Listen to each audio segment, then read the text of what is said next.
காலை நேரம், கடற்கரை ஓரம், காலை வீசிக்கிட்டு கையை வீசிக்கிட்டு ஏதோ சண்டைக்கு போகிற சிப்பாய் மாதிரி எல்லாரும் நடந்து போயிட்டுருக்குறாங்க. நடைப்பயிற்சி. அதில் நமக்கு தெரிஞ்ச ஒருத்தர் எதிரில் வந்தார் ரொம்ப வேகமாக.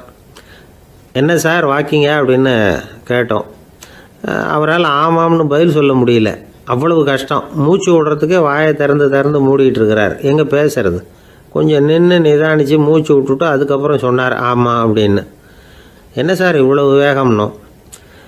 உங்கள் பேச்சை கேட்டுவிட்டு தான் சார் நடக்க ஆரம்பித்தோம். நீங்கள் தான் அடிக்கடி சொல்லிகிட்டு இருந்தீங்க நடக்கிறது நல்லதுன்னு. அன்னையிலேருந்து ஆரம்பிச்சுட்டேன். ஆனால் ரொம்ப கஷ்டமாக இருக்குது சார். இப்போ பாருங்கள், உங்கள்கிட்ட சுலபமாக பேசக்கூட முடியல, மூச்சு வாங்குது, உடம்பு கூட வலிக்கிறது மாதிரி இருக்குது அப்படின்னு அவர் பாட்டுக்கு பேச ஆரம்பிச்சிட்டார். உங்களை யார் சார் இவ்வளவு வேகமாக நடக்க சொன்னது? வேகத்தை குறைங்க, மெதுவாக நடங்க அப்படின்னோம். நீங்கள் நடக்கிறதுனால என்னென்ன சௌகரியம்னு அன்னைக்கு சொன்னீங்களே தவிர சௌகரியமாக நடக்கிறது எப்படின்னு சொல்லலையே அப்படின்னார் அவர். இன்னமும் லேசாக மூச்சு வாங்கிக்கிட்டே சொன்னால் கூட இவர் சொல்கிறதுலேயே ஒரு நியாயம் இருக்குது. அதனால் இந்த நடைப்பயிற்சி பண்ணுறவங்க கவனிக்க வேண்டிய சில முக்கியமான குறிப்புகள் இருக்குது. அது என்னென்னங்கிறத அவங்க தெரிஞ்சுக்கணும். அது தெரிஞ்சு வச்சுக்கிறது நல்லது. இதெல்லாம் மருத்துவ நிபுணர்கள் சொல்கிற குறிப்புகள். அவங்க என்ன சொல்கிறாங்க தெரியுமா? உங்கள் வயசு 40க்கு மேலேயா? உங்கள் எடை இருக்க வேண்டியதை விட 10 கிலோ அதிகமாக இருக்குதா? நீங்கள் புகை பிடிக்கிறவரா? இதய நோய், இரத்த நாள நோய், உயர் இரத்த அழுத்தம் இப்படி ஏதாவது உங்களுக்கு உண்டா? அப்படின்னா நீங்கள் உங்கள் இஷ்டத்துக்கு வரிஞ்சு கட்டிக்கிட்டு நடைப்பயிற்சி பண்ண ஆரம்பிச்சிடாதீங்க. முதல்ல ஒரு மருத்துவ பரிசோதனை பண்ணிக்கோங்க, அதுதான் நல்லது அப்படின்னு அவங்க சொல்கிறாங்க. நடக்கிறப்போ, உடற்பயிற்சி செய்கிறப்போ மார்பு பகுதியில் அல்லது வேறு எங்கேயாவது தொடர்ந்து வலி இருந்ததுன்னா பயிற்சியை நிறுத்திவிட்டு டாக்டரை போய் பார்க்கணும். நடைப்பயிற்சி பண்ணுறப்போ உங்கள் சக்திக்கு தகுந்த மாதிரி மெதுவாக அதிக கஷ்டம் இல்லாமல் முன்னேறலாம். அங்கே என்ன போட்டியாக வைக்கிறாங்க? முந்திக்கிட்டு போய் என்ன பண்ண போகிறோம்? பரிசாக வாங்க போகிறோம். அதனால் நிதானம் அவசியம் அப்படிங்கிறது அவங்க ஆலோசனை. தொந்தரவு கொடுக்காத ஷூ, ட்ரெஸ்ஸு இதுகளை உபயோகப்படுத்துங்க. பாதத்தில் ஆடு தசை இருக்குல்ல, அங்கே ஏதாவது பிரச்சனை இருந்ததுன்னா டாக்டரை பாருங்கள். இந்த பாதத்தில் வலி வரும் அந்த இடத்துல. வெயில் காலமாக இருந்தால் தலைக்கு தொப்பி வச்சுக்கோங்க. பனியில் நடந்தாலும் அப்படி தான். தலையை பத்திரமா பார்த்துக்குங்க. நம்மக்கிட்ட ஏதோ கொஞ்சம் உருப்படியாக தெரியறது அது தானே. உடற்பயிற்சிக்கு முன்னாடி பின்னாடி பயிற்சி செய்கிறப்போ நிறைய தண்ணி குடிக்கலாமா. முதல் 1 மாதத்துக்கு கொஞ்சம் தளர்த்தியாக சாவகாசமாக நடக்கலாம். மணிக்கு 3 அல்லது 4 கிலோமீட்டர் வேகம்னு வச்சுங்களேன். அதுக்கப்புறம் வேகத்தை அதிகப்படுத்தலாம். மணிக்கு 6 அல்லது 8 கிலோமீட்டர் அளவுக்கு நடக்கலாம். நல்லா கையை வீசிக்கிட்டு நடக்கணும். மூச்சு விடுற எண்ணிக்கை அதிகரிக்கணும். இது மாதிரி ஒரு 30 நிமிஷம் நடக்கலாம். தனியாக நடந்து போகிறதுக்கு உங்களுக்கு என்னமோ மாதிரி இருக்குதா? கூட யாரையாவது சேர்த்துக்குங்க. ஒரு குரூப்பாக சேர்ந்து போகலாம். நடக்கிறதுங்கிறத ஒரு சந்தோஷமான சமாச்சாரமாக ஆக்கிக்கணும். தினம் இப்படி நடக்க வேண்டி இருக்குதே அப்படின்னு புலம்பிக்கிட்டே போகக்கூடாது. சில பேர் நடக்கிறப்போ கடந்த காலத்தை அசை போட்டுக்கிட்டே போவாங்க. சில பேர் வருங்காலத்தை அசை போட்டுக்கிட்டே போவாங்க. சில பேர் முக்கியமான திட்டம்லாம் இப்படி நடக்கிறப்போ தான் தீர்மானம் பண்ணுவாங்க. நடக்கிறதுனால மன இறுக்கம் குறையுது, பரபரப்பு குறையுது, மன ஆற்றல் பெருகுது, தன்னம்பிக்கை வளருது, முதுமை தள்ளி போகுது, செயல்திறன் அதிகரிக்குது. இதை தவிர உடம்புக்கும் பல விதமான சௌகரியங்கள் ஏற்படுது. அதனால் இது வரைக்கும் நடக்க ஆரம்பிக்காதவங்க இனிமேல் இந்த குறிப்புகளை கவனத்தில் வச்சுக்கிட்டு நடக்க ஆரம்பிச்சுடலாம். சார்லஸ் லேம்ப் அப்படின்னு ஆங்கில இலக்கிய மேதை ஒருத்தர். அவர் ஒரு தரம் உடம்பு சரியில்லைன்னு டாக்டர்கிட்ட போனாராம். டாக்டர் அவரை பார்த்துட்டு, நீங்கள் தினமும் காலையில் வெறும் வயத்தில் நடக்கணும் அப்படின்னாராம். வெறும் வயத்தில் நடக்கிறதுக்கு நான் தயார், ஆனால் வயிறு கிடைக்கணுமே சார். யார் வயத்து மேலே நடக்கிறது டாக்டர் அப்படின்னு கேட்டாராம் இவர். தானத்தில் சிறந்தது எது அப்படின்னு ஒரு கேள்வியை கேட்டு, தானத்தில் சிறந்தது நிதானம் அப்படின்னு அதுக்கு ஒரு பதிலும் சொல்கிறவங்க உண்டு. நிதானம் ரொம்ப அவசியம். அதுவும் இன்றைய உலகத்துக்கு ரொம்ப அவசியம். இன்றைக்கி உலகம் ரொம்ப பரபரப்பாக போய்கிட்டு இருக்குது. பொறுமையாக இருக்கணும்னு நினைக்கிறவங்களால கூட அப்படி இருக்க முடியறதில்ல. பொறுமையை சோதிக்கிறது மாதிரி பல சம்பவங்கள். அதையெல்லாம் சந்திச்சே தீர வேண்டியிருக்குது. எங்கே போனாலும் க்யூவில் நிற்க வேண்டியிருக்குது. எங்கே போனாலும் காத்துக்கிட்டு இருக்க வேண்டியிருக்கு. ஆஃபீஸ்லேயோ வீட்லேயோ கூட நீங்கள் நிதானமாக பொறுமையாக நடந்துக்க தெரியலன்னா உங்களுக்கு சிடுமூஞ்சி, முசுடு இப்படிலாம் பேர் வச்சுருவாங்க. அது உங்களுக்கு தேவையா? சரி, வாழ்க்கையில் பொறுமைசாலின்னு பேர் வாங்கிறதுக்கு என்ன வழி? முதல் பாயிண்ட், நீங்கள் நினைக்கிறது, எதிர்பார்க்கறது, செய்கிறது எல்லாமே 100% கரெக்டாக நடக்கணும்னு ஆசைப்படக்கூடாது. எதுவாக இருந்தாலும் அதில் ஓரளவுக்கு தவறு நடக்கலாம் அப்படிங்கிறத எதிர்பார்த்தே இருக்கணும். ஓரளவுக்கு வந்து அதை அனுமதிக்கணும். ஒரு நண்பரை வந்து 6 மணிக்கு ஒரு இடத்துக்கு வர சொல்லியிருக்கிறீங்க. 6 மணிக்கு அவர் வரலை. உடனே பொறுமை இழந்து நடந்துக்கக்கூடாது. ஒரு 10 நிமிஷம் டிலே ஆகலாம். ஒரு வர்ற வழியில் வந்து பஸ்ஸு கூட ஏதாவது டிராஃபிக்கில் மாட்டியிருக்கலாம். அதெல்லாம் எதிர்பார்த்தே கொஞ்சம் காத்திருக்கிறதுல ஒன்றும் தப்பு இல்லை. சில சமயம் டிலே ஆகிறது கூட நல்லதாக முடியும். ஒரு பஸ்ஸை தவற விட்டுட்டு ஐயோ கொஞ்சம் ஒரு 2 நிமிஷம் முன்னாடி வந்திருந்தா பிடிச்சிருக்கலாமே அப்படின்னு தவிச்சிக்கிட்டு இருப்பாங்க சில பேர். அடுத்தபடியாக வர்ற பஸ்ஸு நேரடியாக நீங்கள் போக வேண்டிய இடத்துக்கே கொண்டு போய் விடுற பஸ்ஸாக கூட இருக்கலாம். அது உங்களுக்கு முன்னாடி தெரியாதுல்ல. சில நெருக்கடியான சூழ்நிலைகளை வந்து தமாஷா எடுத்துக்கிறதுக்கு பழகிக்கணும். சில இடங்களுக்கு போகிறப்ப காத்திருக்கிறதுக்கு நம்ம மனசை தயார்படுத்திக்கிட்டே போகணும். ஒரு ரயிலுக்கோ பஸ்ஸுக்கோ அல்லது விமானத்துக்கோ கப்பல் பிரயாணத்துக்கோ போகிறப்போ அங்கே போய் நீங்கள் மணிக்கணக்கில் கூட காத்துக்கிட்டு தான் இருக்கணும். புறப்படுற நேரம் கூட மாறலாம். நீங்கள் போய் சேர்ந்ததும் அது உடனே புறப்படணும்னு கட்டாயமாக என்ன? அது மாதிரி சமயத்தில் படிக்கிறதுக்குன்னு சில சுவாரஸ்யமான புத்தகங்களையும் கையில் எடுத்துக்கலாம். உங்களை சுற்றி எவ்வளவோ சுவாரஸ்யமான சம்பவங்கள் நடந்துக்கிட்டு இருக்குதுல்ல, அதையெல்லாம் வேடிக்கை பாருங்கள். எதுக்காக காத்துக்கிட்டு இருக்கிறோமோ அந்த காரியத்தில் உண்மையாகவே நமக்கு ஒரு அக்கறை இருந்தால் நமக்கு போர் அடிக்காது. சில கோயில்களில் பார்த்துருப்பீங்க, தரிசனத்துக்காக பக்தர்கள் நாள் கணக்கில் காத்துக்கிட்டு இருப்பாங்க. அவங்களெலாம் அழுத்துக்கிறது இல்லை. ஆண்டவனை தரிசிக்கணுங்கிற உண்மையான அக்கறை இருக்கிறதுனால அவங்களுக்கு போர் அடிக்கிறது இல்லை. ஆனால் சில சினிமா தியேட்டரில் கூட பார்க்கலாமே, சினிமா கியூ கூட அப்படி தான். சாயந்தரம் 6 மணி ஆட்டத்துக்கு காலம்பரம் 6 மணிக்கே போய் கூட காத்துக்கிட்டு இருப்பாங்க. அவங்களுக்கெல்லாம் போர் அடிக்காது, படம் பார்க்குற ஆர்வம். இன்னொரு முக்கியமான விஷயத்தை நாம் பழக்கப்படுத்திக்கணும். லிவ் ஃபார் தி மூமெண்ட் அப்படிங்கிறாங்க நிபுணர்கள். ரொம்ப பேர் எப்படின்னா அடுத்தபடியாக நடக்க போகிற விஷயத்திலேயே கவனமாக இருப்பாங்க. அந்த நினைப்புலேயே இந்த நிமிஷத்தை பொறுமை இல்லாமல் கழிப்பாங்க. ஒருத்தர் இருக்கார், அவர் எப்படின்னா ஆஃபீஸ் முடியறதுக்குள்ளேயே சார் 5 மணிக்கெல்லாம் ரெடியாக இருங்க, நாம் அந்த ஹோட்டலில் போய் டிஃபன் சாப்பிட்ணும் அப்படின்னு 4 மணிலேருந்து சொல்லிகிட்டு இருப்பார். 4:55 பரபரப்பாக ஓடி வருவார். 2 பேரும் புறப்படுவோம், ஹோட்டலுக்கு போவோம், சாப்பிட்டுக்கிட்டு இருப்போம். அப்படி சாப்பிட்டுட்டு இருக்கிறப்ப சார் சாப்பிட்டு முடித்ததும் நேராக ஒரு ஜவுளி கடைக்கு போகிறோம் அப்படிம்பார். பரபரக்க சாப்பிட்டு முடிப்பார், புறப்படுவார். ஜவுளி கடையில் அவசரமாக சீக்கிரம் பில் போடுங்க சார், சினிமாவுக்கு நேரம் ஆகிடும்பார். சினிமா தியேட்டரில் உட்காந்து அடுத்தபடியாக எங்கே டின்னர் சாப்பிட்றதுன்னு யோசனை பண்ணிகிட்டு இருப்பார். ராத்திரி படுக்கையில் விழுந்ததுக்கு அப்புறமும் நாளைக்கு காலையில் எழுந்திரிச்சதும் அதை பண்ணணும் இதை பண்ணணும்னு திட்டம் போட்டுக்கிட்டே இருப்பார். அதாவது எப்போவும் அடுத்த நிமிஷம், அடுத்த நாள், அடுத்த வாரம், அடுத்த வருஷம், இதுதான் அவங்க சிந்தனை. இந்த நிமிஷம் என்ஜாய்மெண்ட்டை அவங்க வந்து இழந்துடுறாங்களாம். அதனால தான் வாழ்நாள் பூரா பொறுமையின்மை, அவஸ்தை, அல்லல். அதனால் நாம் எல்லோரும் வாழ்க்கையில் நிதானமாக இருக்கிறதுக்கு கற்றுக்கணுமா. அதுக்காக இந்த நிதானத்துக்கு வேறு விதமான அர்த்தம் பண்ணிக்கக்கூடாது. ஒருத்தர் அப்படித்தான் ஒரு தடவை அவருடைய குதிரை காணாமல் போயிட்டு தான். அதுக்காக அவர் கவலைப்படலை, நிம்மதியாக இருந்தார், சந்தோஷமாக இருந்தார். என்ன சார் இது, உங்கள் குதிரை திருட்டு போயிட்டுதுங்கிறீங்க, நீங்கள் கவலைப்படாமல் இருக்கிறீங்களே அப்படின்னு கேட்டாங்களாம். அதுக்கு அவர் சொல்லியிருக்கார், நல்ல வேலை சார், கட்டியிருந்த குதிரை காணாமல் போயிருக்குது. நான் அது மேலே உட்காந்துருக்கிற சமயம் அது காணாமல் போயிருந்ததுன்னா, திருட்டு போயிருந்ததுன்னா நானும் சேர்ந்தில் காணாமல் போயிருப்பேன் அப்படின்னாராம். எவ்வளவு நிதானமான ஆள் பாருங்கள். ஒரு ஊரில் ஒரு மன்னர் இருந்தார். ஒரு நாள் அவருடைய அரசவைக்கு ஒரு ஓவியன் வந்தான். அவன் சீனா தேசத்திலிருந்து வந்தவன், தாவோ சிந்தனையாளன்.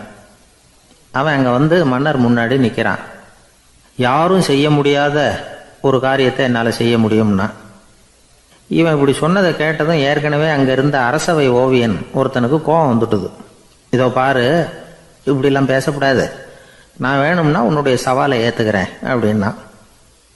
நாம் 2 பேரும் ஓவியம் தீட்டுவோம், அதை பார்த்துட்டு நம்ம 2 பேரில் யார் சிறந்த ஓவியன் அப்படிங்கிறத மன்னரே தீர்மானம் செய்யட்டும், என்ன சொல்கிற அப்படின்னு கேட்டான். அவனும் சரின்னு ஒத்துக்கிட்டான். போட்டி ஆரம்பமாச்சு. அரசர் அவங்களுக்கு 2 சுவர்களை ஒதுக்கி கொடுத்தார். 6 மாத காலம் அவகாசம் கொடுத்தார். 2 ஓவியர்களும் அவங்கவுங்க வேலையை ஆரம்பித்தாங்க. இரவு பகலாக வேலை செய்ய ஆரம்பிச்சுட்டாங்க. 6 மாதம் முடிஞ்சது. அரசர் வந்து பார்த்தார். முதல்ல தன்னுடைய அரசவை ஓவியர் தீட்டியிருந்த ஓவியத்தை பார்த்தார். ரொம்ப பிரமாதமாக இருந்தது, பாராட்டினார். இதோ பாரு, உன்னுடைய ஓவியம் அற்புதமாக இருக்குது, உயிரோட்டம் உள்ளதாக இருக்குது, கலையின் உச்சமே இதுதான், இதை விட சிறந்த ஒரு ஓவியத்தை வேற யாராலையும் படைக்க முடியாது அப்படின்னார். அதுக்கப்புறம் அந்த சீன ஓவியன்கிட்ட போனார். எங்கே உன்னுடைய ஓவியம்னு கேட்டார். திரைச்சீலையை விலக்கி விட்டு பாருங்கன்னா மன்னர் அந்த திரைச்சீலையை விளக்குனார். உள்ளே ஓவியம் இருக்க வேண்டிய இடம் கண்ணாடி மாதிரி தெரிஞ்சுது. அவன் அந்த 6 மாத காலமாக அந்த சுவரை தேய்ச்சி தேய்ச்சி கண்ணாடி மாதிரி ஆக்கி வச்சிருக்கிறான். அதுக்கு நேராக எதிர் சுவரில் அரசவை ஓவியம் தீட்டின ஓவியம் இருக்குது. அது எதிரில் இருந்த இந்த கண்ணாடியில் பட்டு பிரதிபலிக்குது. மன்னர் யோசனை பண்ண ஆரம்பித்தார். அப்புறம் அந்த சீன ஓவியனை பார்த்து கேட்டார், இதை பாரு, நீ என்னுடைய ஆளை தோற்கடிச்சுட்ட அப்படிங்கிறதுல சந்தேகம் இல்லை. ஆனாலும் எங்களை ஏமாத்தி இருக்கிற, எந்த ஓவியமும் நீ வரையிலையே அப்படின்னார். அரசே, இதுதான் உண்மையான ஓவியம், உயிருள்ள ஓவியம். இது மனோபாவங்களை பிரதிபலிக்கும், மாறுகின்ற காலங்களை அப்படியே காட்டும் அப்படின்னா அந்த சீன ஓவியன். கையால் வரைகிற ஓவியங்களில் சலனம் இல்லை. கண்ணாடி அப்படி கிடையாது. சக்தியின் ஓட்டம் அதில் எப்பவும் இருந்துக்கிட்டே இருக்கும். கண்ணாடி மட்டுமே ஜீவனுள்ள ஓவியமாக இருக்க முடியுங்கிறத அந்த சீன ஓவியன் தெரிஞ்சு வச்சிருந்தான். ஏன்னா அவன் ஒரு தாவோ சிந்தனையாளன். ஒவ்வொரு குழந்தையும் இந்த கண்ணாடியோடு தான் பிறக்குது. ஆனால் நாம் என்ன செய்கிறோம்னா ஓவியங்களை கண்ணாடி மீது பதிப்பிச்சு விடுறோம். கண்ணாடி நம்மளை பிரதிபலிக்குது. நம்முடைய அழகோ அவலட்சணமோ கண்ணாடியை பாதிக்கிறது இல்லை. ஏன்னா அதுக்கு மனம் கிடையாது. கடந்து போன வினாடியை பற்றி அது சிந்திக்கிறது இல்லை. அடுத்த கணத்தை பற்றின எதிர்பார்ப்பும் அதுகிட்ட கிடையாது.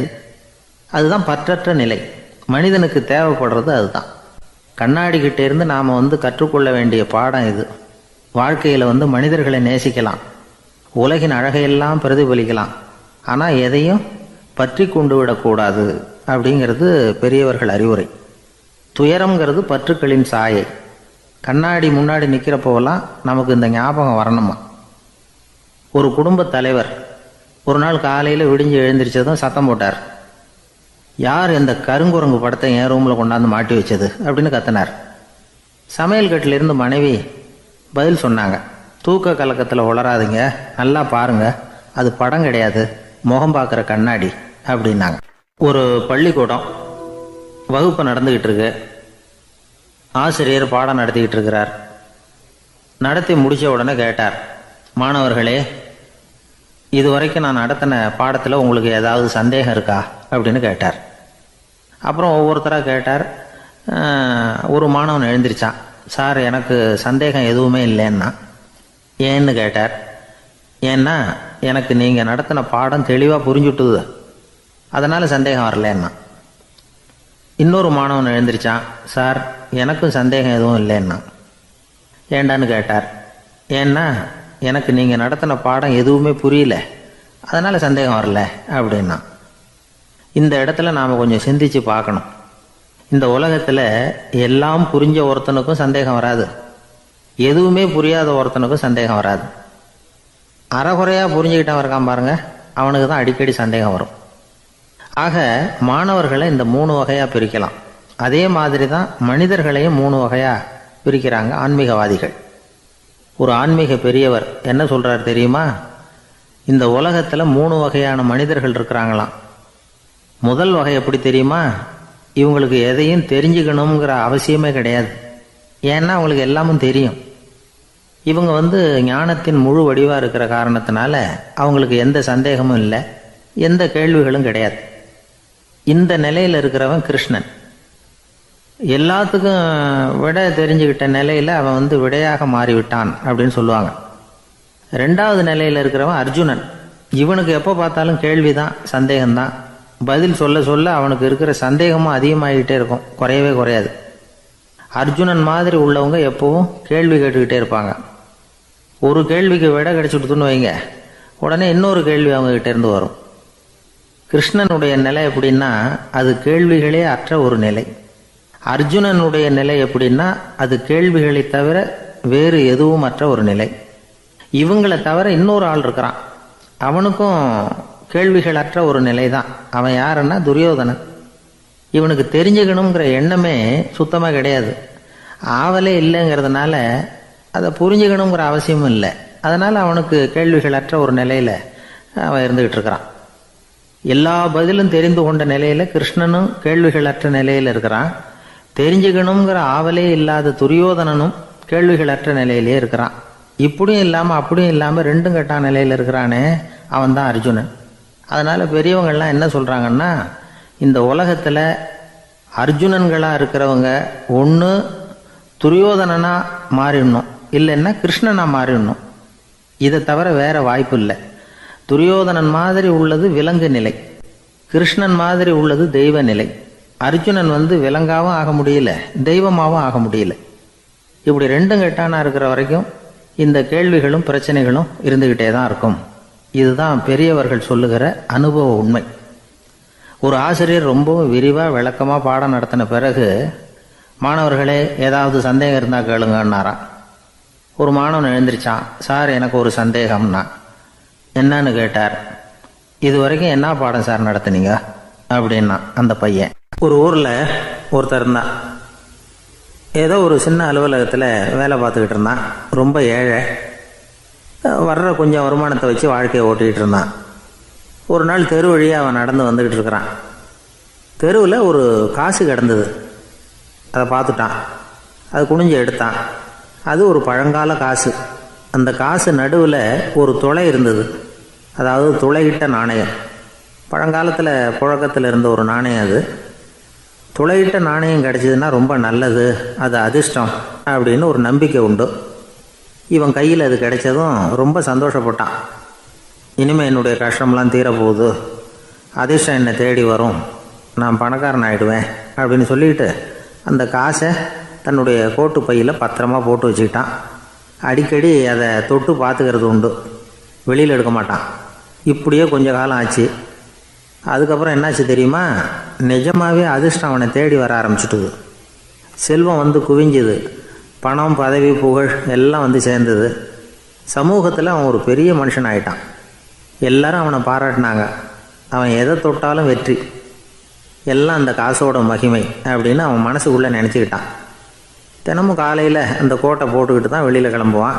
புறப்படுறதுக்கு முன்னாடி கோட்டு பாக்கெட்டை தொட்டு பார்த்துக்குவான், உள்ளே காசு இருக்கா அப்படிங்கிறத உறுதிப்படுத்திக்குவான். அதுக்கப்புறம் தான் வெளியில் கிளம்புவான். இப்படியே பல வருஷம் ஓடி போச்சு. ஒரு நாள் அவனுக்கு அந்த ஆசை வந்துட்டுது. அதாவது அந்த துளையிட்ட நாணயத்தை எடுத்து கண்ணால் பார்க்கணும் அப்படின்னு. காலையில் சாப்பிட்டுக்கிட்டு இருந்தான். அப்போ தன்னுடைய மனைவிகிட்ட சொன்னான், ரொம்ப நாளைக்கு அப்புறம் என்னுடைய அந்த நாணயத்தை இன்றைக்கி வெளியில் எடுத்து பார்க்க போகிறேன்னா. என்னத்துக்கு அது, இப்போ அதை பார்க்க வேணாமே அப்படின்னு மெதுவாக இழுத்தாங்க அந்த அம்மா. இல்லை நான் பார்த்தே தீரணும் அப்படின்னு அவன் தன்னுடைய சட்டை பைக்குள்ளே கையை விட்டான். உள்ளே இருந்த நாணயத்தை வெளியில் எடுத்தான். பார்த்தா அவனுக்கு ஆச்சரியமாக போச்சு.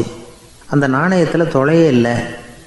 என்ன ஆச்சு அப்படின்னு சொல்லி அவன் ரொம்ப குழம்பி போயிட்டான்.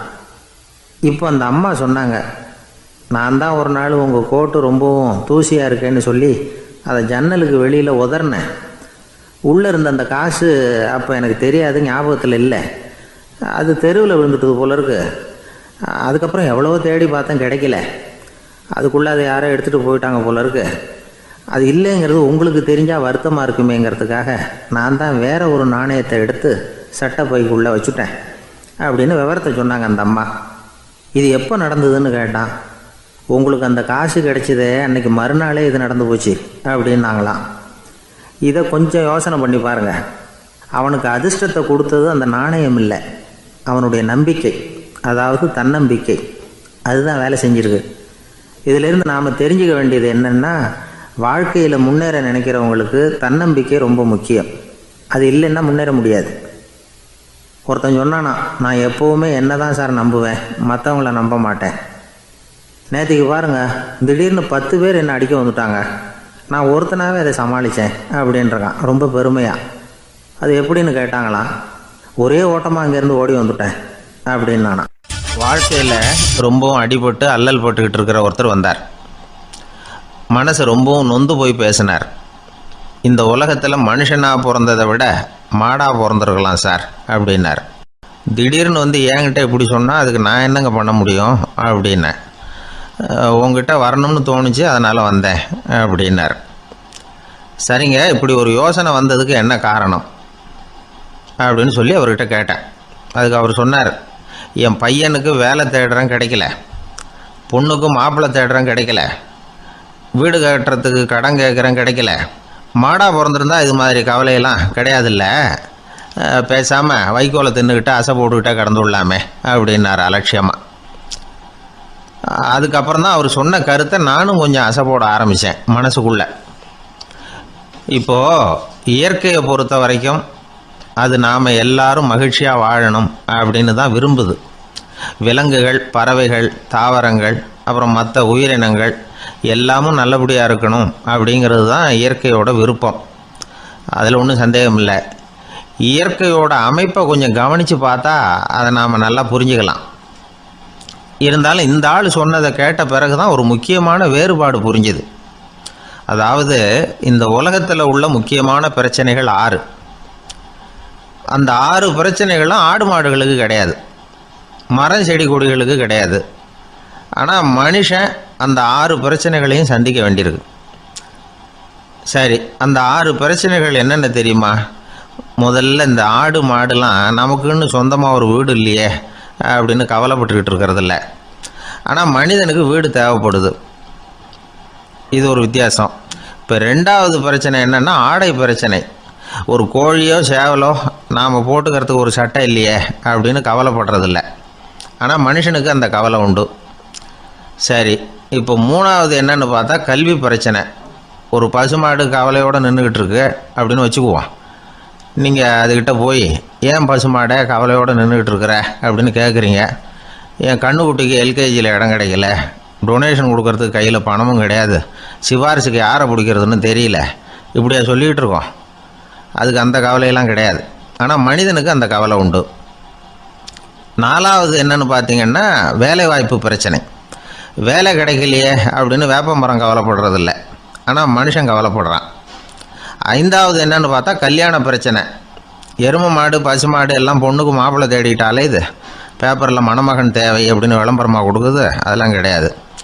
6வது என்னன்னு பார்த்தீங்கன்னா பணம் சம்பந்தமான பிரச்சனை. ஆடு மாடுலாம் பணத்தை சேமிக்கணும்னோ ஏதாவது நிதி நிறுவனத்தில் முதலீடு பண்ணணும்னோ நினச்சிக்கிட்டு இருக்கிறதில்ல. பணத்தை எப்படி காப்பாற்றுறது அப்படிங்கிற கவலையும் அதுகளுக்கு கிடையாது. குதிரை குளம்போடு பிறக்குது, அதனால் அது காடு மேடெல்லாம் கவலை இல்லாமல் தெரியலாம். ஆடு உடம்புல ரோமத்தோடு பிறக்குது, அதனால் அது குளிரை பற்றி கவலைப்பட வேண்டிய அவசியம் இல்லை. ஆனால் மனுஷனை பார்த்திங்கன்னா அவன் தான் ஒன்றுமில்லாமல் பிறக்கிறான். ஏன் இந்த பாகுபாடு அப்படின்னு கேட்டால் இதை பற்றி கொஞ்சம் சிந்திச்சு பார்க்கணும். அதாவது இந்த சந்தேகத்தை ஒரு பெரியவர்கிட்டையும் கேட்டேன். அவர் சொன்னார் இதுக்கு பதில். அவர் இதே கேள்வியை இயற்கை கிட்ட கேட்டாராம். இயற்கை பதில் சொல்லிச்சான். வேறு யாருக்கும் கொடுக்காத ஒரு வலுவான கருவியை, ஒரு பவர்ஃபுல் வெப்பன் மனுஷனுக்கு கொடுத்துருக்குறேன்னு, அந்த கருவியை உபயோகப்படுத்தி அந்த 6 பிரச்சனையை மட்டும் இல்லை 6 கோடி பிரச்சனைகள் இருந்தாலும் அதையெல்லாம் சமாளிக்கலாம். அது கருவி என்ன தெரியுமா? அதுதான் 6வது அறிவு. அதை உபயோகப்படுத்தினா காலுக்கு செருப்பு தயார் பண்ணிக்கலாம், குளிருக்கு போர்வை தயார் பண்ணிக்கலாம், என்ன வேணும்னாலும் செய்யலாம் அப்படின்னு இயற்கை பதில் சொல்லிச்சான்.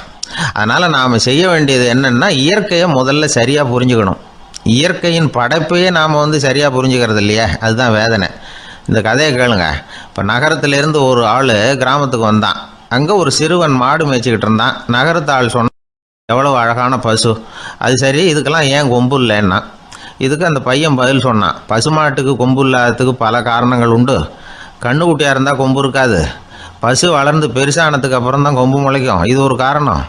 சில சமயம் வளர்கிற கொம்பை எடுத்து விடுறது உண்டு, அது ஒரு காரணம். ஆனால் இதுக்கு ஏன் கொம்பு இல்லைன்னு கேட்குறீங்க, அதுக்கு என்ன காரணம்னா இது பசு இல்லை குதிரை அப்படின்னானா. கத்தியை தீட்டாதே புத்தியை தீட்டு அப்படின்னு ஒரு பெரியவர் புத்தி சொன்னார். அதை கேட்ட ஒரு இளைஞன், அது எப்படி பெரியவரை புத்தியை தீட்டுறது? கத்தியை தீட்டுன்னு சொன்னால் ஒரு கருங்கல்லில் கத்தியை தேய்க்கலாம், புத்தியை தீட்டுன்னு சொன்னால் எப்படி தலையை கொண்டுட்டு போய் தரையில் தேய்ச்சிக்கிட்டு இருக்க முடியுமா அப்படின்னா. அந்த பெரியவர் உடனே புரிஞ்சுக்கிட்டார், இந்த இளைஞனுக்கு புத்தி கூர்மை கம்மி அப்படிங்கிறத புரிஞ்சுக்கிட்டார். அது சரி, அறிவுக்கும் புத்திசாலித்தனத்துக்கும் என்ன வித்தியாசம்? இது ஒரு முக்கியமான கேள்வி. அறிவுன்னா என்ன, புத்திசாலித்தனம்னா என்ன? இதே கேள்வியை சாக்ரட்டிஸ் கிட்ட அவருடைய சீடன் ஒருத்தன் கேட்டானான். ஐயா, அறிவுக்கும் புத்திசாலித்தனத்துக்கும் என்னங்க வித்தியாசம் அப்படின்னு கேட்டிருக்கான். சாக்ரட்டிஸ் நிமிர்ந்து பார்த்துருக்கிறார் அந்த சீடனை. அதுக்கப்புறம் சொன்னாராம், நான் சொல்கிறேன் உன்னுடைய கேள்விக்கு பதில், ஆனால் அதுக்கு முன்னாடி நீ ஒரு காரியம் பண்ணணும்னாரான். என்னங்க செய்யணும் சொல்லுங்கன்றிருக்கான். அதோ பாரு ஒரு பெரியவர் உட்காந்துருக்கிறாரு, அவர்கிட்ட போ, இங்கேருந்து பக்கத்தில் இருக்கிற அந்த கிராமத்துக்கு போய் சேர எவ்வளவு நேரம் ஆகும் அப்படின்னு கேட்டுட்டு வா அப்படி சொன்னார் சாக்ரட்டிஸ். சரின்னு சொல்லிவிட்டு இவன் போனான். அந்த பெரியவர் முன்னாடி போய் நின்னான். ஏங்க பெரியவரை, இங்கேருந்து அதோ தெரியுத அந்த கிராமத்துக்கு போய் சேர்றதுக்கு எவ்வளோ நேரம் ஆகும் அப்படின்னு கேட்டான். பெரியவர் நிமிர்ந்து பார்த்தார். ஆனால் பதில் எதுவும் சொல்லலை. இவன் மறுபடியும் ஒரு தடவை அதே கேள்வியை அவர்கிட்ட கேட்டான். என்னங்க, நான் கேட்குறது உங்கள் காதில் விழுதா? அந்த கிராமத்துக்கு போய் சேர்றதுக்கு எவ்வளோ நேரம் ஆகும் அப்படின்னு சொல்லி மறுபடியும் கேட்டான். அப்பவும் அவர் பதில் சொல்லலை. உடனே அவன் மனசுக்குள்ளே முடிவு பண்ணிக்கிட்டான். சரி, பெரியவர் ஒரு மாதிரியாக தெரிகிறார், புத்தி சுவாதீனம் சரியில்லாத ஒரு மாதிரி தெரியுது அப்படின்னு நினச்சிக்கிட்டே வந்த வழியிலே திரும்பி வந்துட்டான்.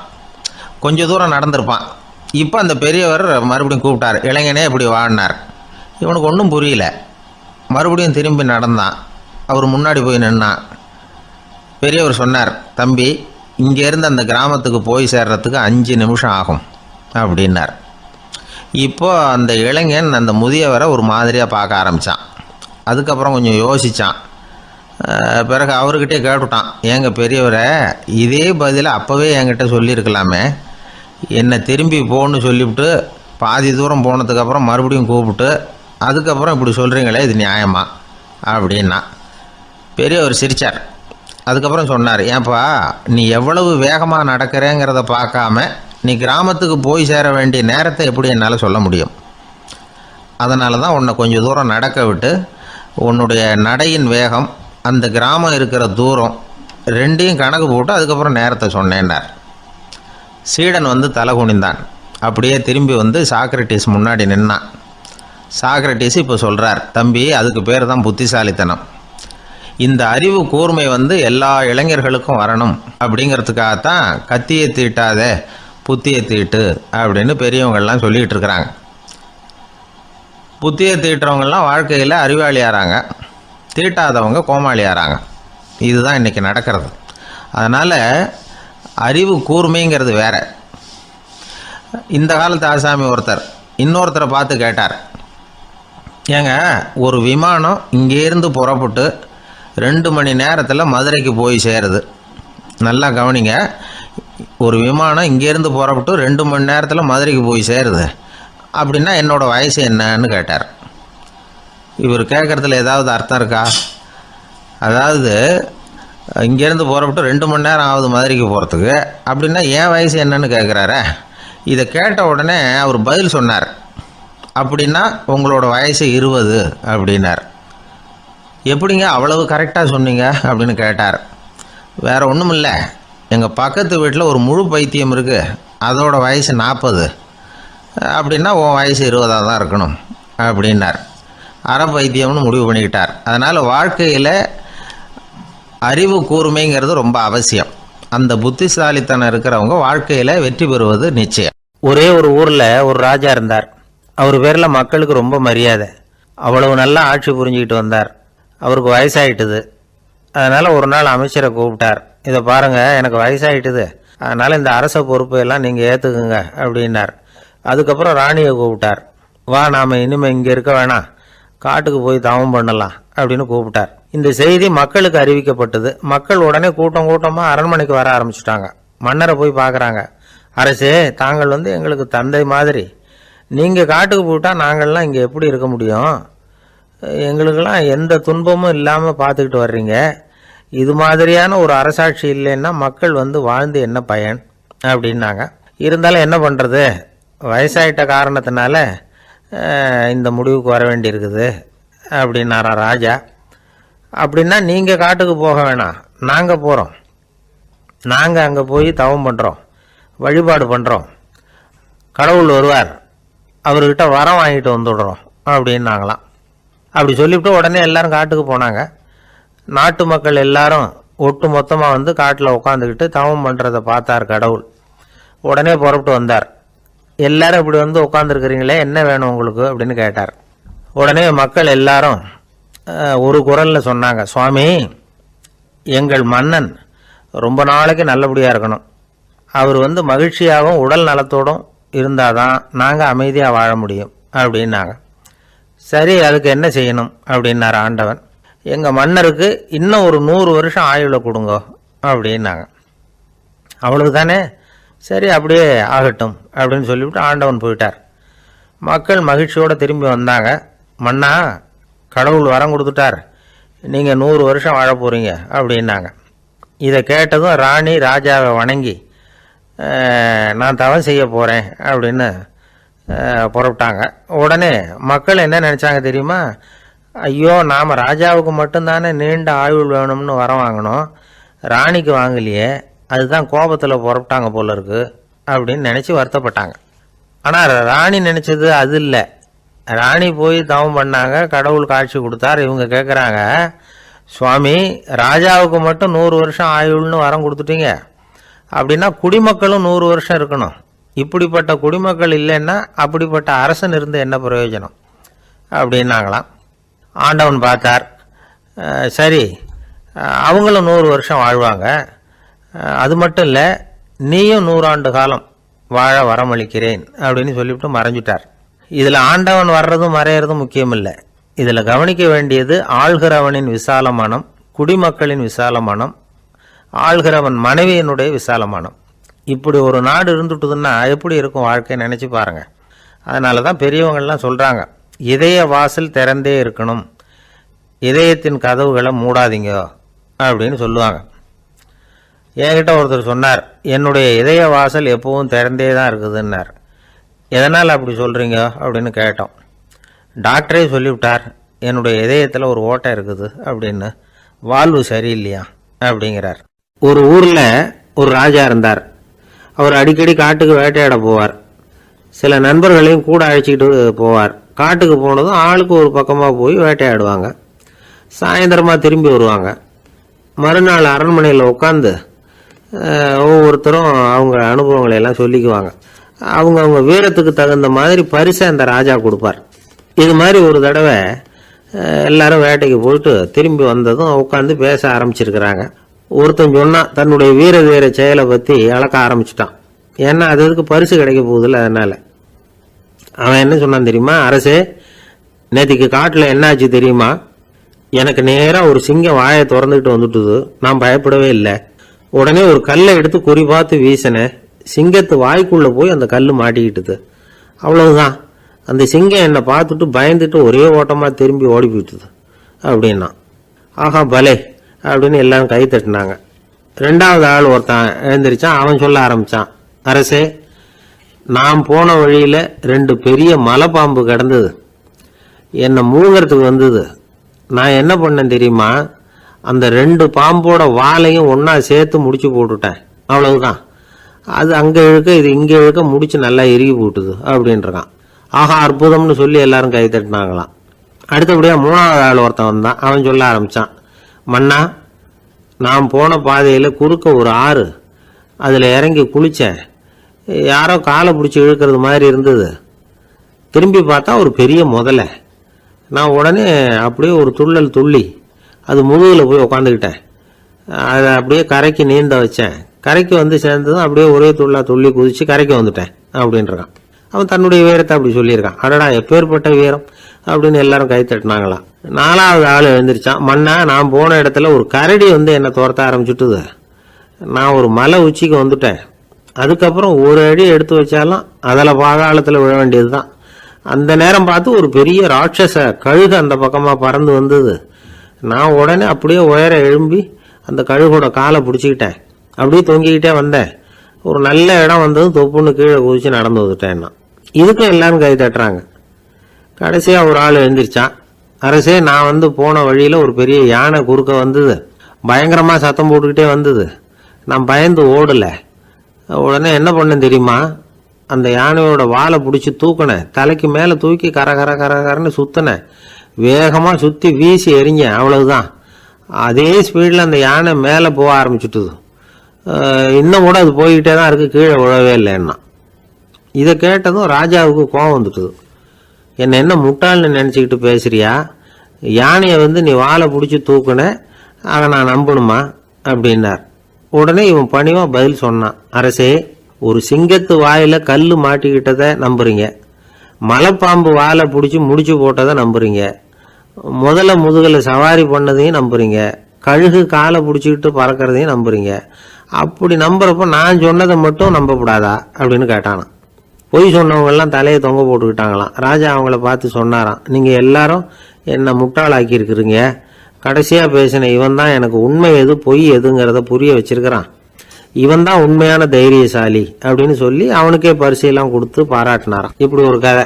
உண்மையை நிலைநாட்டுகிறவன் தான் உண்மையான வீரன் அப்படிங்கிறத இதிலிருந்து நாம் புரிஞ்சுக்கணும். இந்த காலத்துல எல்லாம் பொய் சொன்னாதான் பிழைக்க முடியுங்கிறது ஒரு சில பேரோட நம்பிக்கை. ஒரு அப்பாவுக்கு தன் மகனுக்கு பொய் சொல்ல தெரியலையேங்கிற கவலை. பொய் சொன்னாதான் இந்த உலகத்தில் பிழைக்கலாம், ஆனால் இவனுக்கு அது தெரியலையே, அதனால் இவனை அழைச்சிட்டு போய் நடுக்கடலில் விட்டுட்டு வந்துடுவோம் அப்படின்னு அழைச்சிட்டு புறப்பட்டான். கடற்கரைக்கு போனான். மகனுக்கு சந்தேகம், எங்கேப்பா என்னை அழைச்சிட்டு போகிறேன்னு கேட்டிருக்கான்.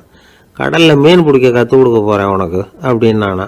நான் ஏற்கனவே மீன் பிடிச்சிட்டேனேன்னானா இவன் மகன். எங்கே அதுன்னு கேட்டிருக்கான் அப்பங்காரன். சுட்டு சாப்பிட்டுட்டேன் இருக்கான் புள்ள.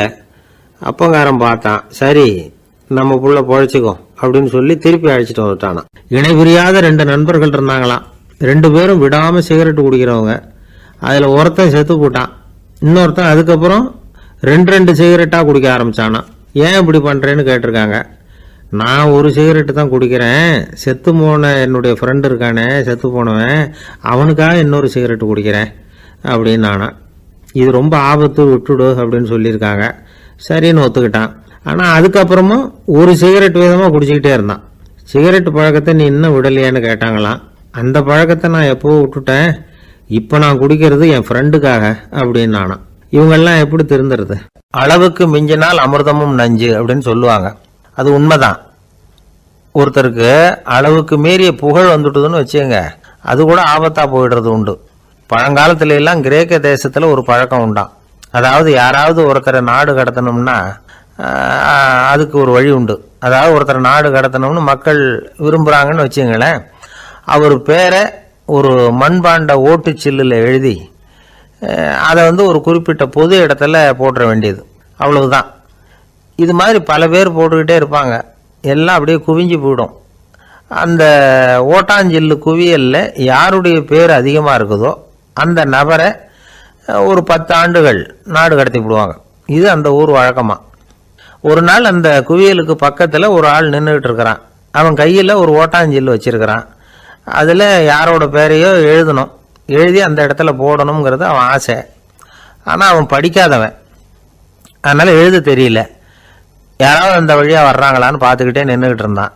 ஒரு பெரியவர் வந்துக்கிட்டு இருந்தார். அவர்கிட்ட ஓடினான்.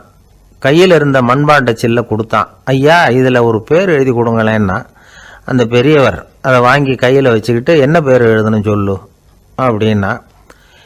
இவன் சொன்னான், அரிஸ்டைடிஸ் அப்படின்னு எழுதுங்க அப்படின்னா. இதை கேட்டதும் அந்த பெரியவருக்கு அதிர்ச்சி.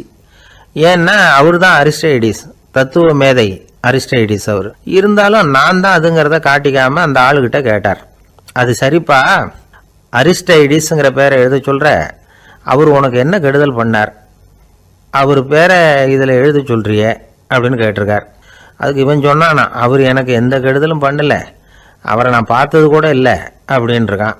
அப்புறம் எதுக்காக அவரை நாடு கடத்தணும்னு நீ ஆசைப்படுற அப்படின்னு கேட்டிருக்கார். இப்போ அந்த ஆள் சொல்கிறான், அரிஸ்டைடஸை பற்றி எல்லாரும் பேசுகிறாங்க, அவர் ரொம்ப நல்லவர், அவர் ஒரு பெரிய அறிவாளிங்கிறாங்க, அவர் ஒரு பெரிய வள்ளல், பேரறிஞர், இப்படி எல்லாரும் சொல்கிறத கேட்டு கேட்டு எனக்கு ரொம்ப அழுத்து போயிட்டுது, அதனால தான் வெறுப்பாயிட்டேன் அப்படின்னு நானும். இதிலேருந்து என்ன தெரியுது? நாம் நல்லவனாக இருக்கிறதுல ஒன்றும் இடைஞ்சல் இல்லை. ஆனால் நம்மளை நல்லவன் நல்லவன் எல்லாரும் சொல்ல ஆரம்பிச்சிட்டாங்கன்னு வச்சுக்கோங்க, அப்போ இடைஞ்சல் ஆரம்பம்னு அர்த்தம். எதுவுமே அளவுக்கு மிஞ்சி போகாமல் பார்த்துக்க வேண்டியது ரொம்ப அவசியம். அளவுக்கு அதிகமாக ஆசைப்படாதவங்களில் ஆப்ரஹாம் லிங்கனும் ஒருத்தரான். அவர் ஒரு தடவை தன்னுடைய நண்பர்கள்கிட்ட பேசிக்கிட்டு இருந்தாராம். ஒருத்தர் கேட்டிருக்கார், ஒரு மனுஷனுக்கு கால்கள் எவ்வளோ உயரம் இருக்கணும் அப்படின்னு கேட்டாராம். இதுக்கு ஆப்ரஹாம் லிங்கன் சொன்னாராம், அது என்ன, இடுப்புலேருந்து தரையை தொடுற அளவுக்கு உயரம் இருந்தால் போதும் அப்படின்னாராம். ஆரம்ப காலத்தில் ஒரு குரு, அப்போ ஒரு சீடன் இருந்தான். அது வேடிக்கையான குரு, வேடிக்கையான சீடன். ஒரு ஆசிரமம். ஒரு நாள் ஒருத்தன் அவசரமாக அந்த குருவை தேடி வந்திருக்கிறான். என்ன விஷயம்னு விசாரித்தார் குரு.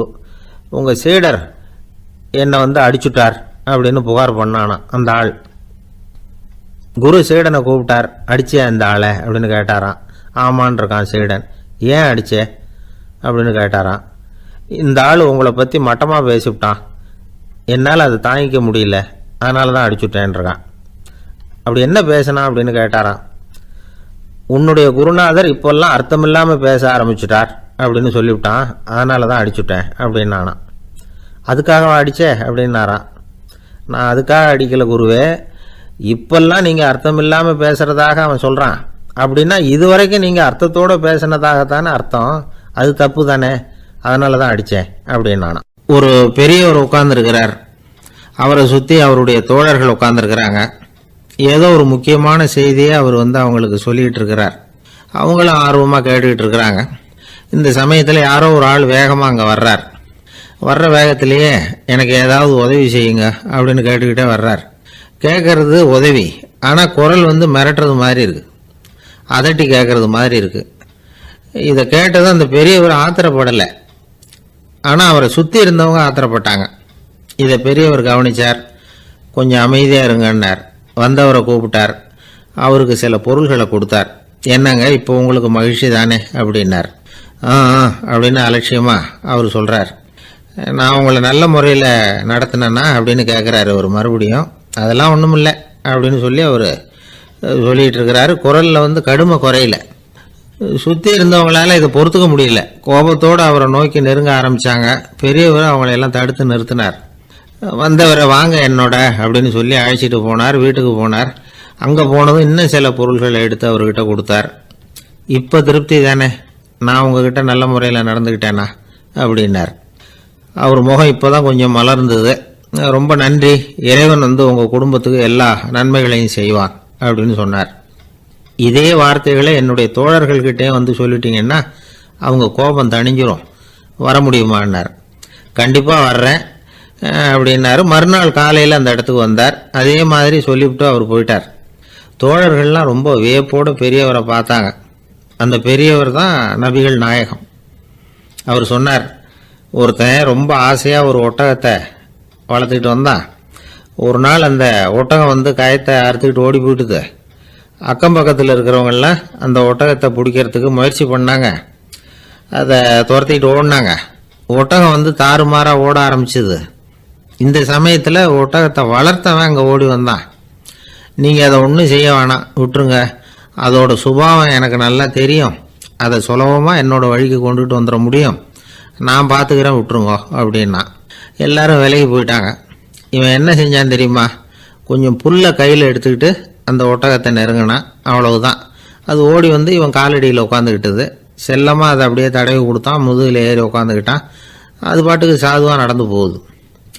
இந்த கதையை நபிகள் நாயகம் தம்முடைய தோழர்களுக்கு சொல்கிறார்.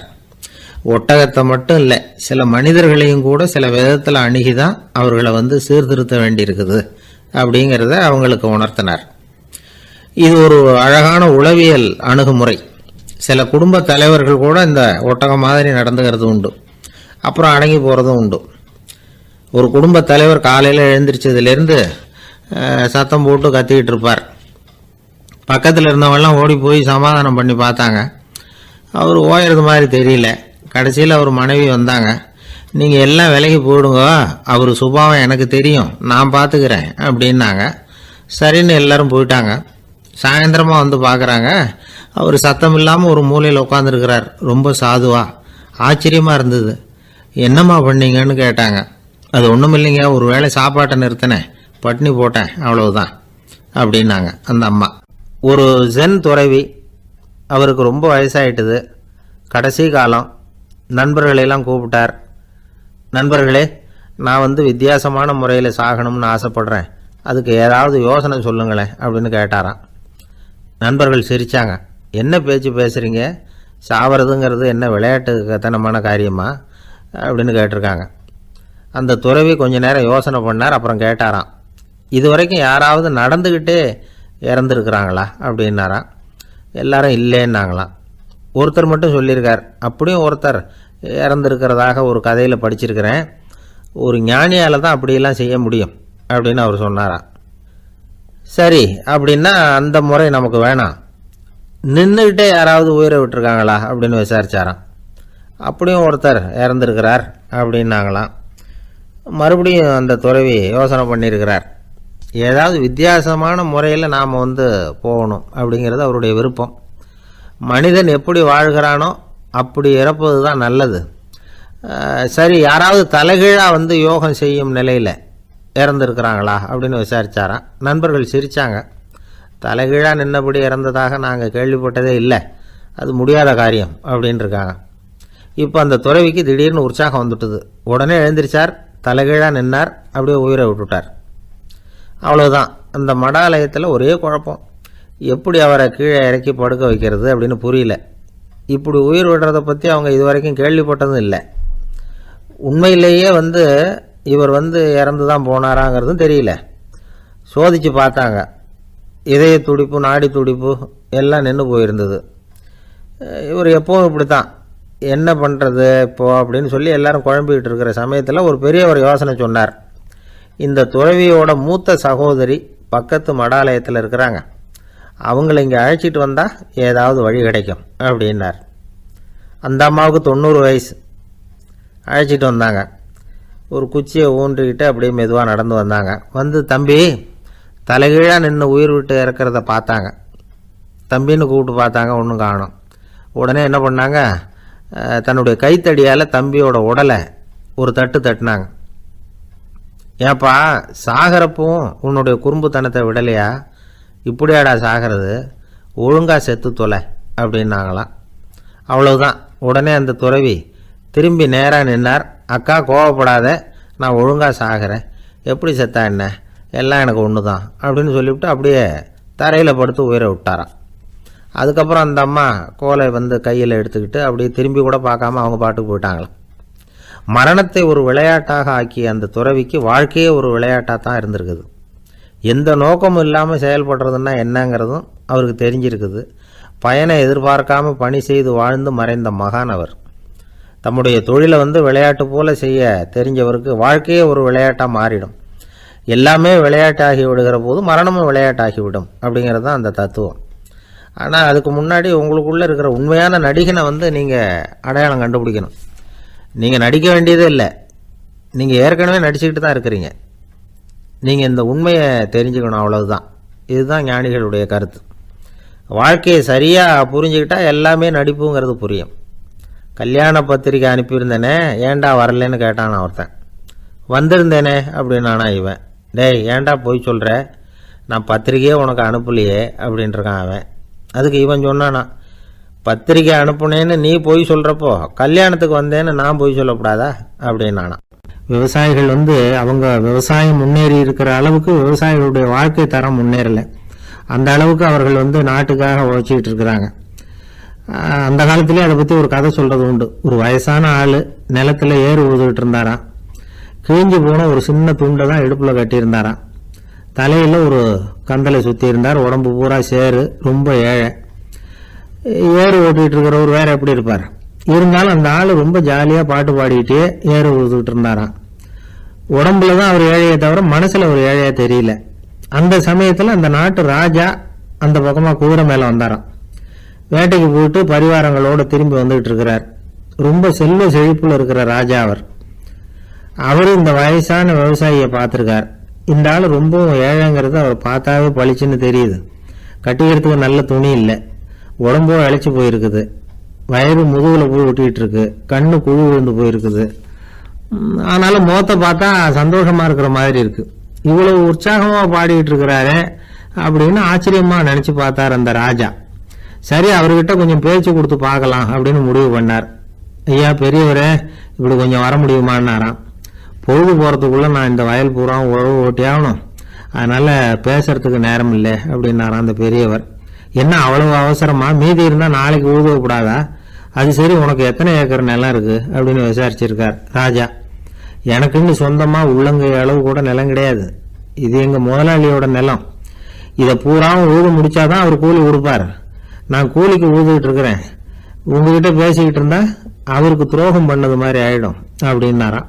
ராஜா குதிரையை விட்டு கீழே இறங்கினார். வரப்புல நடந்து அந்த பெரியவர்கிட்டே போனாராம். சரி, ஒரு நாள் பூரா உழுதான் உனக்கு எவ்வளவு கூலின்னு கேட்டிருக்கார். 8 அணா கூலி கிடைக்கும்னாராம் அவர். இது ரொம்ப காலத்துக்கு முன்னாடி நடந்த ஒரு சம்பவங்கிறதுனால அப்போ 8 அணா கூலிங்கிறது ரொம்ப பெருசு. இருந்தாலும் அதுவும் அந்த ராஜாவுக்கு பெரிய கூலியா தெரியல. இவ்வளவுதானா, இதை வச்சுக்கிட்டு நீ எப்படி காலம் தள்ளுற அப்படின்னாராம். ஒன்றும் கவலை இல்லை அப்படின்னாராம் அவர். ராஜாவுக்கு ரொம்ப ஆச்சரியமா போச்சு. 8 அணா கூலி வாங்குற இந்த ஆளு கவலை இல்லாம இருக்கிறார், ஏராளமான வசதியோடு இருக்கிறன்னா கவலை இல்லாம வாழ முடியலையே அப்படின்னு நினைச்சு பார்த்திருக்கார். அது சரி, 8 அணாவில் எப்படி குடும்பம் நடத்துற அப்படின்னு கேட்டாராம். எனக்கு கிடைக்கிற 8 அணாவில் 2 அணா குடும்பத்துக்கு செலவழிக்கிறேன், 2 அணா பழைய கடனுக்கு கொடுக்குறேன், 2 அணா தர்மம் செய்யறேன், 2 அணா வட்டிக்கு கொடுக்குறேன், ஒரு குறையும் இல்லைன்னாராம். ராஜாவுக்கு ஒன்றும் புரியல. எனக்கு ஒன்றும் புரியலையேன்னு இருக்காரு. ஐயா, எனக்கும் என் மனைவிக்கும் 2 அணா செலவாகுது. வயசான அம்மா அப்பா இருக்கிறாங்க, சின்ன வயசுல என்னை காப்பாத்தினவங்க அவங்க. அந்த கடனுக்கு 2 அணா செலவாகுது, அது பழைய கடன். என் தங்கச்சி ஒருத்தி ஆதரவு இல்லாத நிலைமையில தன்னுடைய மகனோட என் வீட்டில் இருக்கிறா, அவளுக்கும் அவள் மகனுக்கும் 2 அணா செலவு பண்றேன், அது தர்மம். எனக்கு 2 பிள்ளைங்க இருக்கிறாங்க, அவங்களுக்கு 2 அணா செலவு பண்றேன், அது வட்டிக்கு கொடுக்கறது மாதிரி. பிற்காலத்தில் அவங்க எங்களை காப்பாற்றுவாங்க. அந்த வகையில் நான் திருப்தியோடு வாழ்ந்துகிட்டு இருக்கிறேன் அப்படின்னாராம். ராஜாவுக்கு அர்த்தம் புரிய ஆரம்பிச்சுதான். அந்த பெரிய நிலத்தை விலை கொடுத்து வாங்கி அந்த பெரியவருக்கே தானமாக கொடுத்துட்டாராம். இப்போ ஊழவருக்கே நிலம் சொந்தமாயிட்டுது. அன்னையிலிருந்து அரசனுக்கும் ஆறுதல் கிடைச்சுதான். இப்படி ஒரு கதை சொல்லுவாங்க. 8 அணா வருமானத்தை வச்சுக்கிட்டு எப்படி காலத்தை தள்ளுறதுன்னு சொல்றதுக்காக இந்த கதையை சொல்றதாக யாரும் தப்பா நினைச்சுக்க கூடாது. கிடைக்கிறத எப்படி பங்கு போடுறார், எப்படி திருப்தியா வாழறார் அப்படிங்கிறது தான் முக்கியம். அது மாதிரி இன்றைக்கு இந்த பொங்கல் திருநாள்ல உழவர்கள் மனசு மகிழ்ச்சியா இருந்ததுன்னா அது எல்லாரும் மகிழ்ச்சியா இருக்கிறது மாதிரி அர்த்தம்.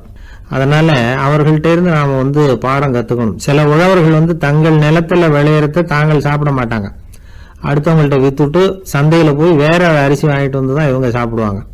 அப்படிப்பட்ட விவசாயிகள்லாம் இது உண்டு. பங்கிடுகிற பண்பை உழவர்கள்ட்ட இருந்து கற்றுக்கொள்ளுங்கள் அப்படிம்பாங்க. ஒரு ஆள் நிம்மதியா மகிழ்ச்சியா இருந்தானா, உங்க நிம்மதிக்கும் மகிழ்ச்சிக்கும் என்ன காரணம்னு கேட்டிருக்காரு இன்னொருத்தர். என்கிட்ட இருந்தது பூராவையும் என் பிள்ளைங்களுக்கு சமமா பங்கு போட்டு கொடுத்துட்டேன், எனக்குன்னு எதுவுமே வச்சுக்கல, அதுதான் நிம்மதிக்கு காரணம்னு இருக்கான். உங்ககிட்ட இருந்தது எவ்வளவு இருந்தது அப்படின்னு கேட்டிருக்காரு அவரு. மொத்தமா ஒரு 50,000 ரூபாய் இருக்கும் அப்படின்னு இருக்கான். அவ்வளவும் பணமாவே இருந்ததா அப்படின்னு கேட்டிருக்காங்க அவங்க. இல்லைங்க, அவ்வளவும் கடன், அதை தான் பிரிச்சு கொடுத்துருக்கேன் பிள்ளைங்க கிட்ட அப்படின்னு நானும். அவன் நம்பிக்கை இல்லைன்னா இந்த உலகத்தில் நாம் நடமாடவே முடியாது. அவநம்பிக்கையோடு இருந்துக்கிட்டு இருந்தால் என்றைக்கும் அவஸ்தை தான். நாம் நம்புறது நடக்குதோ இல்லையோ அது வேற விஷயம். ஆனால் எதையும் நம்பி தான் நாம் அடி வைக்க வேண்டியிருக்கு. வேற ஒன்றும் வேணாம், ஒரு லாட்ரி சீட்டு வாங்குகிறோம், அது எங்கே நமக்கு விழப்போகுது அப்படிங்கிற அவநம்பிக்கையோடவா வாங்குகிறோம். பரிசு நமக்கு தான் அப்படிங்கிற நம்பிக்கை உள்ளூர இருக்கிறதுனால தான் அதை வாங்குகிறோம். இருந்தாலும் முடிவு வேறு மாதிரி ஆகிடுது, அதுக்காக மனசு சோர்ந்து போகிறதில்ல, அடுத்த மாதமும் சீட்டு வாங்குகிறோம். இந்த நம்பிக்கை தான் மனித வாழ்க்கைக்கு ஆதாரம். ஒரு கடையில் போய் டீ சாப்பிட்றீங்க, அந்த டீ நல்ல டீ தானா, அதில் விஷம் கலந்துருக்குமா அப்படிங்கிற சந்தேகம் வந்துட்டுதுன்னு வச்சுங்க. அதுக்கப்புறம் அதை எப்படி நீங்கள் சாப்பிட முடியும்? நம்பி தான் சாப்பிட்ணும். ரயில் ஒழுங்காக போய் சேருங்கிற நம்பிக்கை இருக்கிறதுனால தான் அதில் ஏறி உட்காடுறோம். லெட்டர் ஒழுங்காக போய் சேருங்கிற நம்பிக்கை இருக்கிறதுனால தான் பெட்டியில் போடுறோம். சரி, நம்ம கதையெல்லாம் நம்மளோட இருக்கட்டும். மனித நம்பிக்கை எந்த அளவுக்கு உறுதியாகவும் அறிவுபூர்வமாகவும் இருக்கணுங்கிறதுக்கு அலெக்சாண்டர் வாழ்க்கையில் நடந்த ஒரு சம்பவத்தை உதாரணமாக சொல்லலாம். இந்த உலகத்தையே ஜெயிக்கணும்னு புறப்பட்டார் அலெக்சாண்டர். ஒரு கட்டத்தில் அவர் சிட்னஸ் நதி கரைக்கு சேர்ந்தார். அந்த சமயத்தில் அவருக்கு கடுமையான நோய் வந்துட்டுது. அவர் கூடவே வந்திருந்த கிரேக்க வைத்தியர்கள் என்னென்னமோ முயற்சியெல்லாம் பண்ணி பார்த்தாங்க. இருந்தாலும் அலெக்சாண்டருக்கு வந்திருக்கிறது என்ன நோய்ங்கிறத அவங்களால கண்டுபிடிக்க முடியல. ஏன்னா அந்த பகுதியில் உள்ளவங்களுக்கு மட்டுமே அதிகமாக வரக்கூடிய ஒரு வினோதமான நோயாக இருந்தது அது. ஆனால் அவர் இருக்கிற இடம் எதிரியோட இடம், பாரசீக மன்னனோட ஆளுகைக்கு உட்பட்ட இடம். என்ன பண்ணுறது அப்படின்னு எல்லாரும் யோசனை பண்ணாங்க. பாரசீக மன்னனோட அரண்மனையில் இருக்கிற வைத்தியர் வந்தால் இந்த நோயை குணப்படுத்தி விடுவார் அப்படின்னு சொன்னாங்க. இருந்தாலும் எதிரியோட நாட்டில் இருக்கிற வைத்தியரை கூப்பிட்டு எப்படி நம்பி வைத்தியம் பார்க்க சொல்கிறது அப்படின்னு சொல்லி எல்லாரும் தயங்கினாங்க. ஆனால் அலெக்சாண்டர் தயங்கலை. பரவாயில்ல, அழைச்சிட்டு வாங்கன்னு விட்டார். உடனே அவரை போய் அழைச்சிட்டு வந்துட்டாங்க. அவர் வந்தார். அலெக்சாண்டர் உடம்பை பரிசோதனை பண்ணி பார்த்தார். சரி, இதை குணப்படுத்தி விடலாம், பயப்பட வேண்டியதில்லை. ஆனால் இதுக்கு ஒரு மூலிகை ரசம் தயார் பண்ணி கொடுக்கணும். நான் போய் அதை தயார் பண்ணிவிட்டு 2 நாளில் திரும்பி வந்துடுறேன் அப்படின்னு சொல்லிவிட்டு போனார் அந்த வைத்தியர். அதே மாதிரி 2 நாளில் திரும்பி வந்தார் மூலிகை ரசத்தோட. இதுக்கு இடையில் அலெக்சாண்டரோட தளபதிகளில் ஒருத்தர் ரகசியமாக ஒரு எச்சரிக்கை கடிதம் கொடுத்து அனுப்பியிருக்கிறான். அதை வாங்கி என்ன விஷயம்னு பார்த்தார். இப்போ உங்ககிட்ட வந்திருக்கிற எதிரி நாட்டு வைத்தியரை நம்பாதீங்க, அவன் கொண்டுகிட்டு வந்திருக்கிற மூலிகை ரசத்தில் விஷம் கலந்துருக்குது அப்படின்னு அதில் எழுதியிருக்கு. அதை பார்த்தார் அலெக்சாண்டர். இருந்தாலும் கொஞ்சம் கூட அலட்டிக்கல. வைத்தியர் கொடுத்த மருந்தை வாங்கி கடகடன்னு குடிச்சுட்டு அதுக்கப்புறம் அந்த கடிதத்தில் இருந்த விஷயத்தை அந்த வைத்தியர்கிட்ட சொன்னார். வைத்தியர் திகைச்சு போயிட்டார். தன் மேலே அலெக்சாண்டர் வச்சிருக்கிற நம்பிக்கையை பார்த்து அவருக்கு ரொம்ப வியப்பு. வைத்தியர் உண்மையிலேயே நல்ல மருந்து தான் கொண்டுகிட்டு வந்து கொடுத்துருக்கிறார், அதில் விஷம்லாம் எதுவும் கலக்கலை. அதுக்கப்புறம் அலெக்சாண்டர் அந்த வைத்தியரை பார்த்து சொன்னாராம், நம்பிக்கைங்கிற அச்சாணியை ஆதாரமாக வச்சுக்கிட்டு தான் இந்த உலகம் சுற்றிக்கிட்டு இருக்குது. எனக்கு எதிரியாக இருந்தாலும் பாரசீக மன்னர் ரொம்ப பெரியவர். அப்பேற்பட்ட மன்னருடைய அரண்மனை வைத்தியர் தொழில் நேர்மை இல்லாதவராக இருக்க மாட்டார். அப்படி இருந்தால் அவரை அரண்மனை வைத்தியராக வச்சிருக்கவே மாட்டாங்க அப்படின்னு நம்பினேன். என்னுடைய நம்பிக்கை வீண் போகலை அப்படின்னாராம். இதுதான் மானுட நம்பிக்கைங்கிறது. இந்த காலத்துலேயும் இது மாதிரி இந்த மானுட நம்பிக்கையை ரொம்பவும் சாமர்த்தியமாக கையாளுகிற கெட்டிக்காரங்க சில பேர் இருக்கிறாங்க. இந்த காலத்து குரு, அவருக்கு ஒரு சிஷ்யன். குரு முன்னாடி அந்த சிஷ்யன் ரொம்ப பணிவாக நின்று, குருவே உங்கள் கையால் விஷத்தை கொடுத்தாலும் அதை வாங்கி மடமடன்னு குடிச்சிருவேன் அப்படின்னா. உன்னுடைய குரு பக்தியை மெச்சினேன் அப்படின்னார் குரு. அதுக்கு அந்த சிஷ்யன், அப்படி இல்லை குருவே, உங்ககிட்ட சிஷ்யனாக இருக்கிறத விட உங்கள் கையால் விஷத்தை வாங்கி குடிச்சு விடுறது ரொம்ப நல்லது, அதனால தான் அப்படி சொன்னேன் அப்படின்னா. ரொம்ப நாளைக்கு முன்னாடி ஒரு நாள் கோவலன் நாடகம் நடந்தது. எங்கள் மதுரையில் நடந்தது. அதில் ஒரு முக்கியமான கட்டம். கண்ணகி கிட்ட சிலம்பை வாங்கிக்கிட்டு அதை விற்கிறதுக்காக மதுரை நகருக்கு புறப்படுறான் கோவலன். அந்த சமயத்தில் கண்ணகி பாடுற மாதிரி ஒரு நாடக பாடல் நாடக ஆசிரியர் எழுதினது. அது என்ன பாட்டுன்னா, மா பாவியோர் கூடி வாழும் மதுரைக்கு மன்னா போகாதீர் என்று அப்படின்னு ஆரம்பிக்கும் அந்த பாட்டு. இதுதான் அந்த பாட்டு. இதை கண்ணகி மேடையில் பாடின உடனே கூட்டத்தில் சலசலப்பு. நம்ம ஊர்லேயே நமக்கு முன்னாடியே நின்றுக்கிட்டு மா பாவியோர் கூடி வாழும் மதுரை அப்படின்னு சொல்கிறாங்களே, என்ன தைரியம் அப்படின்னு எல்லாம் குழப்பம் பண்ண ஆரம்பிச்சிட்டாங்க. மக்கள் சத்தம் போட ஆரம்பிச்சிட்டாங்க. எதிர்ப்பு குரல் அது பாட்டுக்கு வர அதிகமாக போட்டுது. கொண்டுக்கிட்டு வா அந்த நாடக ஆசிரியரை, எழுதுனது யார் அப்படின்னு ஒரே சத்தம், கூச்சல். வேறு வழி இல்லை. மெதுவாக மேடைக்கு வந்தார் அந்த நாடக ஆசிரியர். 4 பக்கத்திலிருந்தும் கேள்வி கணைகள். மக்களை பார்த்து கொஞ்சம் அமைதியாக இருங்கோ அப்படின்னு சொல்லிவிட்டு தன்னுடைய விளக்கத்தை சொல்ல ஆரம்பித்தார் அந்த நாடக ஆசிரியர். மா அப்படின்னு சொன்னால் திருமகளாகிய லட்சுமி அப்படின்னு அர்த்தம். பா அப்படின்னா கலைமகளாகிய சரஸ்வதி. வி அப்படின்னா மலைமகளாகிய பார்வதி. மா பாவியோர் அப்படின்னா திருமகளும் கலைமகளும் மலைமகளும், இவங்க மூவரும் அப்படின்னு அர்த்தம். இந்த 3 பேரும் வாழ்கின்ற மதுரை புனிதம் நிறைந்தது, சகல செல்வங்களும் நிறைஞ்சது. அப்படிப்பட்ட ஊரில் நான் அணிந்து கொள்ளும் இந்த சாதாரண சிலம்பை யார் வாங்கிக்குவாங்க அப்படிங்கிற எண்ணத்தோடு தான் கண்ணகி அப்படி சொல்கிறா. அதை நினச்சி தான் நான் எழுதினேன். ஆகவே மதுரையை ரொம்ப சிரமப்படுத்தணும், ரொம்ப மோசமாக எழுதணும் அப்படிங்கிற எண்ணம்லாம் எனக்கு கிடையாது. பெருமைப்படுத்தணும்னு நினச்சி தான் அப்படி எழுதினேன் அப்படின்னு விளக்கம் கொடுத்தாராம். இந்த விளக்கத்தை கேட்டதும் எல்லாரும் ரொம்ப சமாதானம் ஆயிட்டாங்களாம். இப்படி விளக்கம் கொடுத்த அந்த நாடக ஆசிரியர் யார் தெரியுமா? அவர் தான் தமிழ் நாடக உலகின் முதல் ஆசான் சங்கரதாஸ் சுவாமிகள்.